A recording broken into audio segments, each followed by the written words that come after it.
Ginawa ni Dahmer ang kanyang unang pagpatay noong 1978, 3 linggo pagkatapos ng kanyang pagtatapos. Noong Hunyo 18, sinundo ni Dahmer ang isang hitchhiker na nagngangalang Stephen Mark Hicks na halos 19. Hinimok ni Dahmer si Hicks sa kanyang bahay sa pagkukunwari ng pag-inom.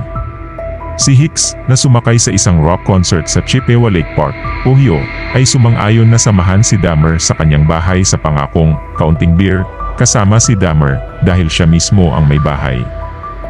Ayon kay Dahmer, ang pagkakita sa hubad na dibdib na si Hicks na nakatayo sa gilid ng kalsada ay pumukaw sa kanyang sexual na damdamin, bagamat nang magsimulang magsalita si Hicks tungkol sa mga babae, alam niyang tatanggihan ang anumang sexual past na ginawa niya. Pagkatapos ng ilang oras na pakikipag-usap, pag-inom at pakikinig ng musika, gustong umalis ni Hicks, at ayaw kong umalis siya. Pinalo ni Dahmer si Hicks gamit ang